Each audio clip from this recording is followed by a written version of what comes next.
வணக்கம், நான் உங்கள் யோகா சார். இன்னைக்கு என்ன பார்க்க போறோம் அப்படின்னா, எஸ்ஏபி அல்லது S4 HANA அதை பத்தின டீட்டெயில்ஸ் தான் பார்க்க போறோம்.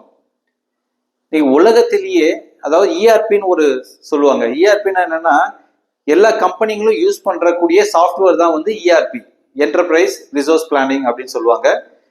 அது ஆட்டோமொபைல் இண்டஸ்ட்ரியா இருக்கலாம், இல்ல மேனுஃபேக்சரிங், எனி மேனுஃபேக்சரிங் இண்டஸ்ட்ரியா இருக்கலாம், அல்லது எலக்ட்ரிக்கல் இண்டஸ்ட்ரியா இருக்கலாம், ஏன் ஃபுட் இண்டஸ்ட்ரி கூட சரி, ஃபுட் இண்டஸ்ட்ரியாகவும் இருக்கலாம், இல்லை ரீட்டைல்ஸ், இப்போ ஷோரூம்லாம் இருக்கு, கிளாத் ஷோரூம்லாம் இருக்கு, அந்த மாதிரி ரீட்டைல் ஷோரூமா இருக்கலாம், அந்த மாதிரி மெடிக்கல் ஹாஸ்பிட்டல்ஸாகவும் இருக்கலாம், இல்லை செயின் ஆஃப் மெடிக்கல்ஸ், நிறைய medical shops, chain of shops இருக்கும். அந்த மாதிரி யாராக இருந்தாலும் சரி இந்த எஸ்ஏபியை யூஸ் பண்ணலாம்.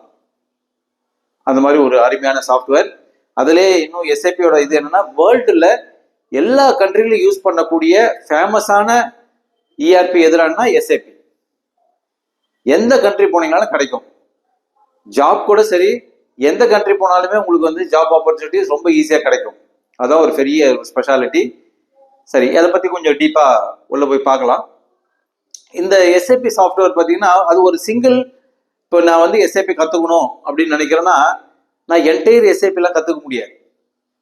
என்னோட எக்ஸ்பீரியன்ஸ் என்ன, அல்லது என்னோட டிகிரி என்ன, நான் ஃப்ரெஷராக இருந்தால் என்னோட டிகிரி என்ன, எக்ஸ்பீரியன்ஸ் இருந்தால் என்னோட எக்ஸ்பீரியன்ஸ் என்ன, அதை ரெலவெண்ட் மேட்ச் பண்ணி தான் நம்ம எனக்கு எந்த மாடல் வேணும் அப்படிங்கிறத நான் சூஸ் பண்ண முடியும். அப்போ கிட்டத்தட்ட ஒரு 30+ கோர்சஸ் வந்து எஸ்ஏபிக்குள்ள இருக்கு. 30+. அதில் உங்களுக்கு என்ன வேணுங்கிறது ஒன்றோ மேக்ஸிமம் ஒன்று போதும். யூஸ்வலாக ஒன்று போதும், தேவைப்பட்ட அடிஷனலாக போய்க்கலாம். ஸோ அந்த மாதிரி தான் உங்களுக்கு எஸ்ஏபிக்குள்ள நிறைய கோர்சஸ். சரி, அது சும்மா மெயினான சில கோர்ஸ் மட்டும் எழுதியிருக்கேன். இப்போ எஸ்ஏபி எப்படி பிரிச்சிருக்காங்கன்னா, அந்த கோர்சஸையே 2 வகையாக பிரிச்சிருக்காங்க. ஒன்று டெக்னிக்கல், இன்னொன்று ஃபங்க்ஷனல். டெக்னிக்கல் இது லிஸ்ட் ஆஃப் கோர்சஸ் இங்கே இருக்கு, ஃபங்க்ஷன்லேயும் லிஸ்ட் ஆஃப் கோர்சஸ் இங்கே இருக்கு. டெக்னிக்கல்லாம் என்ன, ஃபங்க்ஷன்லாம் என்னன்னா, இப்போ நீங்க இது எல்லாமே பார்த்தீங்கன்னா, இப்போ அபாப் எடுத்துங்க, பேசிஸ் எடுத்துங்க, இதெல்லாம் என்னன்னா கொஞ்சம் ப்ரோக்ராமிங்ல வரும். இல்லை வந்து அந்த சாஃப்ட்வேரை அட்மினிஸ்ட்ரேஷன் மெயின்டைன் பண்றக்கூடிய டீம் தான் வந்து டெக்னிக்கல் டீம். உங்களுக்கு உங்க கம்பெனிக்கு ஏற்ற மாதிரி கஸ்டமைஸ் பண்ணி, உங்களுக்கு ஏற்ற மாதிரி நாங்கள் ப்ரோக்ராம் இது பண்ணணும், ரிப்போர்ட்ஸு ஜென்ரேட் பண்ணணும், இல்லை ஆப்ஷன்ஸ் கொண்டாடணும் எஸ்ஏபிக்குள்ளன்னா, அபாப் டீம் வந்து ப்ரோக்ராம் எழுதுவாங்க எஸ்ஏபிக்குள்ளவே. உங்க கம்பெனிக்காகவே ப்ரோக்ராம் எக்ஸ்க்ளூசிவ் எழுதி கொடுப்பாங்க. பேசிஸ் யாரான்னு பார்த்தீங்கன்னா, அந்த எஸ்ஏபி சர்வர் மெயின்டைன் பண்றவங்க, யூசர் மெயின்டைன் பண்றவங்க, பேக்கப் எடுக்கிறவங்க, இந்த மாதிரி ஒரு பெரிய டீம். அப்போ இவங்க கண்ட்ரோல்ல தான் வந்து எஸ்ஏபி சாஃப்ட்வேர் சர்வரே இருக்கும். அந்த மாதிரி பிடபிள்யூ, செக்யூரிட்டி, அந்த மாதிரி நிறைய மாடல்ஸ் இருக்கு. இவங்க எல்லாம் வந்து டெக்னிக்கல் பீப்புள் அப்படின்னு சொல்லுவாங்க. அடுத்து ஃபங்க்ஷனல் அப்படின்னு பார்த்தீங்கன்னா, டே டு டே எஸ்ஏபியில் ஒர்க் பண்றவங்க தான் ஃபங்க்ஷனல். இப்போ நான் வந்து ஒரு மெட்டீரியல் மேனேஜ்மெண்ட் டிபார்ட்மெண்ட்ல ஒர்க் பண்றேன் கம்பெனியில் அப்படின்னா, அப்போ நான் வந்து என்னன்னா, நான் எம்எம் தெரிஞ்சிருக்கணும். அது ஒர்க் பண்றதுக்கு எனக்கு மெட்டீரியல் மேனேஜ்மெண்ட் எம்எம் தெரிஞ்சிருக்கணும். இதே நான் ஒரு ஃபினான்ஸ் டிபார்ட்மெண்ட்ல ஒர்க் பண்றேன் அப்படின்னா, எனக்கு வந்து ஃபினான்ஸ், எஸ்ஏபியில் ஃபினான்ஸ் தெரிஞ்சிருக்கணும். நான் ப்ரொடக்ஷன்ல ஒர்க் பண்றேன் அப்படின்னா, எனக்கு எஸ்ஏபியில் ப்ரொடக்ஷன் பிளானிங், ஹெச்ஆர் இருந்ததுன்னா எஸ்சிஎம், குவாலிட்டியில் இருந்தால் QM, எக்ஸ்டர்னல் வேர் ஹவுஸ்ல இருந்தால் எக்ஸ்டர்னல் வேர் ஹவுஸ்மெண்ட்ஸ், சேல்ஸ்ல இருந்தா சேல்ஸ் அண்ட் டிஸ்ட்ரிபியூஷன். இந்த மாதிரி நான் எந்த டிபார்ட்மெண்ட்ல இருக்கணும், அந்த டிபார்ட்மெண்ட் சம்பந்தப்பட்ட அந்த ஆப்ஷன்ஸ் எல்லாம் நான் வந்து எஸ்ஏபியில் பண்றதுக்கு நான் அந்த கோர்ஸை படிக்கணும். அப்ப இவங்கெல்லாம் யார் சார் டெக்னிக்கலான்னா, அதாவது அந்த கம்பெனில அந்த ப்ரொடக்ஷன் சம்பந்தமான ப்ராசஸ்ல இவங்க இருக்க மாட்டாங்க. இவங்க வந்து பேக் டீம், அதாவது பேக் அண்ட் டீம்னு சொல்லுவாங்க. இவங்க தான் ஃப்ரண்ட் அண்ட். இப்போ மெட்டீரியல் மேனேஜ்மெண்ட்ல இப்போ ப்ரொக்யூர் பண்ணணும் மெட்டீரியல்னா, இவங்க தான் ஃப்ரண்ட்ல, இவங்க தான் அந்த வேலையை செய்வாங்க. அப்போ அந்த ப்ரொடக்ஷனுக்கு ஒரு பொருளை நீங்க மேனுஃபேக்சர் பண்றீங்கன்னா, அதுக்கு தேவையான ப்ராசஸ் எல்லாம் பண்றவங்க ஃபங்க்ஷனல் டீம். இந்த ஃபங்க்ஷனலுக்கு சப்போர்ட் பண்றவங்க தான் இந்த டெக்னிக்கல் டீம். இவங்க வந்து பேக் எண்ட்ல தான் இருப்பாங்க. ஸோ இதுதான் வந்து மேஜர் வித்தியாசம். ஸோ அப்போ உங்களோட டிகிரி என்ன, நீங்க என்ன மாதிரி ஃபீல்டில் போக விருப்பப்படுறீங்க அப்படிங்கிறத நீங்க டிசைட் பண்ணிட்டு, அதில் நீங்க ஒன்று டெக்னிக்கல்ல ஏதாவது ஒன்றும், இல்லை ஃபங்க்ஷன்ல ஏதாவது ஒன்றும் நீங்க எடுத்து படிக்கலாம். ஸோ யூஸ்வலா இதுல இன்னொரு பெரிய அட்வான்டேஜ் என்ன அப்படின்னா, இப்போ ஃபார் எக்ஸாம்பிள் இப்போ மெக்கானிக்கல் படிச்சிருக்கேன், இல்லை சிவில் படிச்சிருக்கேன்னு வைங்களேன், ஒரு எக்ஸாம்பிள் சொல்றேன் நான். நீங்க ஒரு கம்பெனில ஜாயின் பண்றீங்கன்னா, இப்ப நிறைய இடத்துல பாத்தீங்கன்னா சேலரி எல்லாம் ரொம்ப கம்மியா இருக்கு.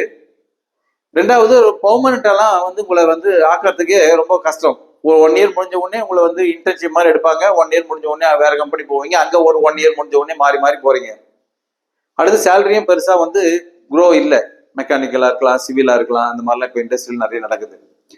ஸோ உங்களை மாதிரி பீப்புளுக்குலாம் இதெல்லாம் வந்து எஸ்ஐபி ஆக்சுவலாக வரப்பிரசாதம். இதை நீங்க எஸ்ஐபி உள்ள நீங்க ப்ரொடக்ஷன்ல போயிட்டு நீங்க ப்ரொடக்ஷன்ல மிஷின்ல ஒர்க் பண்றதுக்கு பதிலா நீங்க எஸ்ஐபி கத்துக்கிட்டீங்கன்னா சிஸ்டம் ஃபர்ஸ்ட் என்னன்னா இது சிஸ்டம் பேஸ்டு ஒர்க்.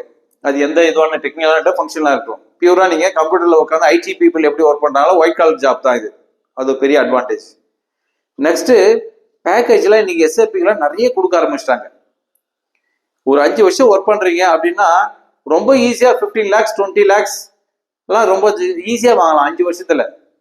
இதே நீங்க கோர் டொமைன்ல போய் ஒரு மிஷின்ல ப்ரொடக்ஷன்லயோ மிஷின்ல ஒர்க் பண்ணீங்கன்னா எவ்வளவு வருஷம் ஆனாலும் சரி நீங்க 6 லட்சம் 7 லட்சத்துக்கு மேல போக முடியாது. அப்போ சேலரி எல்லாம் உங்களுக்கு டபுள் சேலரி கிடைக்கும் இங்க எக்ஸ்பீரியன்ஸ் ஆக ஆக ஆக எஸ்ஐபில. அது ஒண்ணு. ரெண்டாவது ஈஸியா உங்களுக்கு ஃபாரின் ஆப்பர்ச்சுனிட்டி கிடைக்கும். எந்த கண்ட்ரி போகணும்னு நீங்க நினைச்சாலுமே எஸ்ஐபில உங்களுக்கு எக்ஸ்பீரியன்ஸ் இருந்தா தாராளமா போகலாம். ஸோ அது ஒரு பெரிய ஒரு அட்வான்டேஜ். இந்த மாதிரி நிறைய விஷயங்கள் இருக்கு. அதனால நீங்க என்ன பண்ணலாம்னா உங்களுக்கு நல்ல ஒரு ஒயிட் காலர் ஜாப் வேணும் அப்படின்னு நீங்க நினைக்கிறீங்கன்னா பெட்டர் கோ வித் எஸ்ஐபி. அது உங்களோட டிகிரியை பொறுத்து, உங்களோட இன்ட்ரெஸ்ட்டை பொறுத்து, டெக்னிக்கலான எடுங்க, ஃபங்க்ஷனலான எடுங்க. அதில் ஏதாவது ஒரு மாடியூல் போதும். அதனால பார்த்து அதை சூஸ் பண்ணுங்க. அதே மாதிரி நீங்க படிக்கணும் அப்படின்னு ஆசைப்படுறீங்கன்னா நல்ல இன்ஸ்டியூட்டாகவும் இருக்கணும். ஏன்னா எஸ்ஐபி சொல்லி கொடுக்குறவங்க ரியல் டைம்ல ஒர்க் பண்றவங்களா இருந்தா தான் அவங்களால வந்து ரொம்ப டீப்பா கம்பெனிக்கு ஒர்க் பண்ற அளவுக்கு சொல்லி கொடுக்க முடியும். அதனால நீங்க ஒரு இடத்துல ஜாயின் பண்றீங்கன்னா நல்லா டீப்பா சொல்லி கொடுப்பாங்களா, பொறுமையா உங்களுக்கு ப்ராக்டிஸ் பண்ண வைப்பாங்களா அப்படிங்கிறதெல்லாம் நீங்க அனலைஸ் பண்ணிட்டு தான் ஜாயின் பண்ணணும். சும்மா இங்க போனேன், எங்க ஒருத்தர் கேட்டேன், என் ஃப்ரெண்டு சொன்னாங்க அங்கே காசு கம்மியா இருக்குது, 4 இடத்துல விசாரிச்சேன், எங்க கம்மியாகுது அங்கே போய் அதெல்லாம் பண்ணிடாதீங்க. ஏன்னா நீங்க அடிக்கடி படிக்க போற விஷயம் கிடையாது. இதுதான் உங்களோட கெரியர்னு சூஸ் பண்றீங்க. அப்போ ஒரு முறை தான் படிக்க போறீங்க.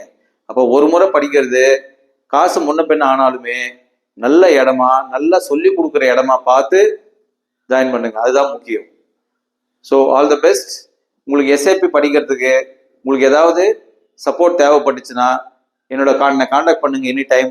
நான் உங்களுக்கு அழகா சப்போர்ட் பண்றேன். இப்போ நான் என்ன சொல்லணும் உங்களுக்கு அது மாதிரி அழகா உங்களுக்கு டீச் பண்றதுக்கு நான் ரெடி பண்ணி கொடுக்குறேன். நான் இது எல்லாமே நான் செய்து ஃப்ரீ ஆஃப் சர்வீஸ் தான்.